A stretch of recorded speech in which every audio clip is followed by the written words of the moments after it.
हम अलजेब्रा के कुछ क्वेश्चंस देखते हैं जो मोस्टली एसएससी के सारे एग्जाम्स में, एसएससी सीए सीजीएल हो या फिर एसएससी का सीएचएसएल हो या फिर एमटीएस हो या फिर एसएससी का जीडी हो या फिर बिहार पुलिस का पेपर हो, इन सारे में एग्जाम्स में ये सारे क्वेश्चंस जो है वो पूछे जाते हैं। जैसे क्वेश्चन क्या दे रखा है, यदि 17 का क्यूब प्लस 7 का क्यूब बटा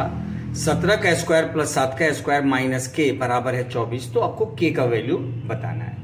आपके सामने ऊपर में क्या दिख रहा है कि 17 का क्यूब प्लस 7 का क्यूब, इसका मतलब कि ये है ए क्यूब और प्लस बी क्यूब,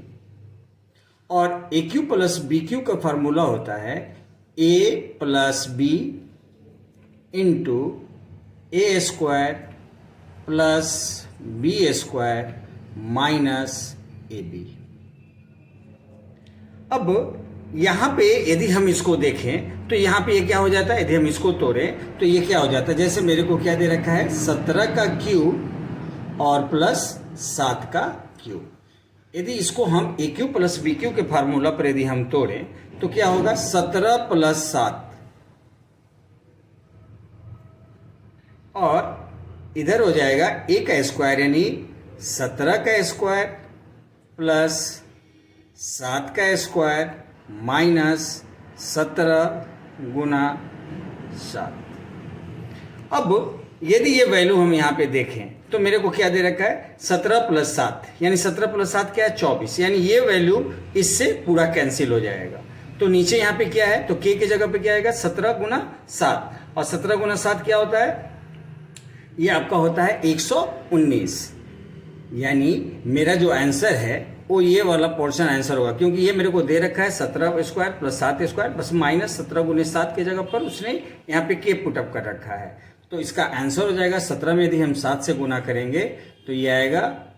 119, यानी ऑप्शन नंबर ए हमारा आंसर हो जाएगा। यदि A cube plus B cube formula पर हम एक और क्वेश्चन लें तो देता है क्या, जैसे 16 का क्यूब प्लस 8 का क्यूब बटा 256 प्लस 64 माइनस 128 बराबर पी, तो पी का वैल्यू बताना है। अब ये क्वेश्चन देखने में तो आसान लग रहा है कि हाँ आप इसको सॉल्व कर लेंगे, सॉल्व तो आप कर लेंगे बट आपका रिजल्ट नहीं आ पाएगा, क्योंकि ये सारे क्वेश्चन ट्रिकी होते हैं। जब भी आपको ये क्यूब वाला दिया हो ए क्यू प्लस बी क्यू, तो आप ए प्लस बी को जोड़ दीजिए, आपका आंसर आ जाएगा। जैसे इस क्वेश्चन का आंसर होगा 16 और 8 24, यानी ए नंबर इस क्वेश्चन का आंसर हो जाएगा। यदि यहाँ पे माइनस वैल्यू दे रखा है, जैसे 16 के क्यूब माइनस 8 का क्यूब होता, तो हम 16 में से 8 घटाते और 8 मेरा आंसर हो जाता, क्योंकि ये नीचे वाला जो वैल्यू होता है हमेशा इससे कैंसिल हो जाता है। अब कैसे कैंसिल होता है, यदि हम ए क्यू प्लस बी क्यू का फॉर्मूला देखें, ए क्यू प्लस बी क्यू का यदि हम फार्मूला देखें तो इसका फार्मूला क्या होता है ए प्लस बी और इनटू ए स्क्वायर प्लस बी स्क्वायर और माइनस ए बी। अब यदि हम इसी चीज को यहां पे देखें, जैसे ऐसा क्यों हो रहा है 16 क्यूब और प्लस 8 का क्यूब, ये डाटा हमको क्या मिलेगा, यदि ए मेरा 16 है और बी मेरा 8 है। अब हम क्या करेंगे 16 प्लस 8, और यहां लिखेंगे 16 का स्क्वायर प्लस 8 का स्क्वायर माइनस 16 गुना 8, और नीचे मेरा क्या वैल्यू दे रखा है 256 प्लस 64 और माइनस 128। अब यदि आप ऊपर वाले वैल्यू को सॉल्व करेंगे तो 16 और 8 24, और ये वैल्यू हो जाएगा 16 का स्क्वायर क्या होता है 256 प्लस 8 का स्क्वायर होता है 64, और माइनस 16 में यदि 8 से आप मल्टीप्लाई करेंगे तो क्या आ जाएगा 128, और नीचे फिर मेरा ये वैल्यू बचेगा 256 प्लस 64 माइनस 128। अब ये पूरा इससे कैंसिल हो जाता है और मेरे पास क्या बचता है ये ए प्लस बी का टोटल, यानी ऐसे क्वेश्चन का आंसर क्या हो जाएगा 24। जब भी ऐसा क्वेश्चन आपको दिखाई दे तो जहां पे ए क्यू प्लस बी क्यू है तो ए प्लस बी को आप जोड़ दीजिए, यदि हम माइनस है तो ए में से बी को माइनस कर दीजिए। यदि ये वाला ए क्यू प्लस बी क्यू यदि नीचे है तो आपका आंसर 1/a प्लस बी हो जाएगा। और यदि नीचे माइनस में है तो 1/a माइनस बी हो जाएगा, यानी इस क्वेश्चन का आंसर हो जाएगा ऑप्शन नंबर ए 24। यदि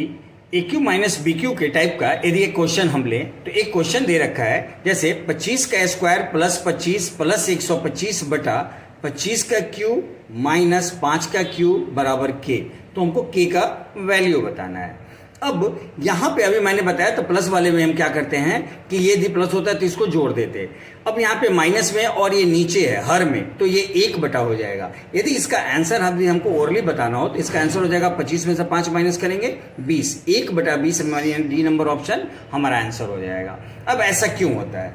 यदि इस चीज को हम सॉल्व करें, आपको पता है कि ए क्यू और माइनस बी क्यू का फार्मूला होता है ए minus B into A square plus B square और प्लस ए बी। अब यहां जो वैल्यू है ऊपर में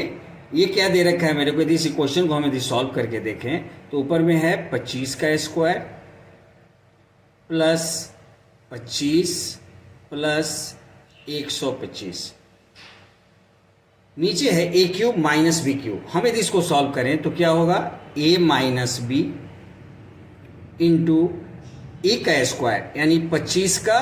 स्क्वायर प्लस बी का स्क्वायर, बी मेरा क्या है 5, 5 का स्क्वायर हम करेंगे तो क्या आएगा 25 और प्लस ए इंटू बी, यदि 25 में हम 5 से गुना करें तो क्या आएगा 125। अब ये अगेन ये सारा वैल्यू इससे कैंसिल हो जाता है और हमारे पास क्या ऊपर में आता है, ऊपर में 1 और नीचे a माइनस बी, यानी 25 में से 5 माइनस करेंगे तो 20, यानी a माइनस, यदि A Q minus B Q नीचे है तो 1 बटा, और यदि A cube plus B Q नीचे है तो 1 बटा, और यदि ये ऊपर है तो डायरेक्ट इसका प्लस है तो प्लस करके आंसर दे दे और माइनस है तो माइनस करके आंसर दे दिए। इस तरह से इस क्वेश्चन का आंसर क्या हो जाएगा 1/20, यानी ऑप्शन नंबर डी आपका आंसर होगा। अलजेब्रा सिंप्लीफिकेशन में एक पैटर्न और होता है, जैसे एक क्वेश्चन दे रखा है यदि x प्लस वाई प्लस 3 बराबर है 0 तो x cube plus y cube minus 9xy plus 9 का वैल्यू आपको बताना है। अब ऐसे क्वेश्चन को हम कैसे सॉल्व करते हैं, जैसे यहां दे रखा है x प्लस वाई प्लस 3 बराबर है 0। यदि हम इसको सॉल्व करें तो x प्लस y का वैल्यू क्या आएगा, ये प्लस 3 इधर जाके क्या बनेगा -3 हो जाएगा। अब यदि वैल्यू पुटिंग मेथड को हम देखें, वैल्यू पुटिंग मेथड के अकॉर्डिंगली इसमें यदि हम y का वैल्यू हम 0 लें, if y equal to 0, value putting method के थ्रू यदि हम y का वैल्यू 0 लें तो देन मेरा x का वैल्यू क्या आ जाएगा, ये 0 जब इधर जाएगा तो क्या होगा -3 रहेगा, यानी x का वैल्यू मेरे पास में क्या आएगा -3 आ जाएगा। अब ये जो x का और y का जो वैल्यू है इसको हम अपने गिवन इक्वेशन में हम पुट करते हैं। जैसे मेरा गिवन इक्वेशन है x cube plus y cube minus 9xy और प्लस 9, इसी का तो वैल्यू बताना है। अब x के जगह पे हम क्या कर देंगे -3 रख देंगे, यानी -3 का क्यूब और प्लस y का वैल्यू मेरा 0 है, यदि आप 0 का क्यूब करें -9 इंटू x का वैल्यू -3 और y का वैल्यू 0 और प्लस 9। अब -3 का यदि हम क्यूब करेंगे तो क्या आएगा -27 प्लस 0 का क्यूब 0 ही होगा और माइनस 0 से किसी भी संख्या में मल्टीपल करेंगे तो इसका वैल्यू भी क्या हो जाएगा 0 हो जाएगा, और फिर है प्लस 9, यानी ओवरऑल इक्वेशन को हम सॉल्व करें तो क्या आएगा -27, यानी 9 माइनस कर देंगे 27 में तो क्या आएगा 18, और चूंकि माइनस का वैल्यू बड़ा है तो इसीलिए इसका आंसर क्या हो जाएगा -18, यानी ऑप्शन नंबर ए हमारा आंसर होगा।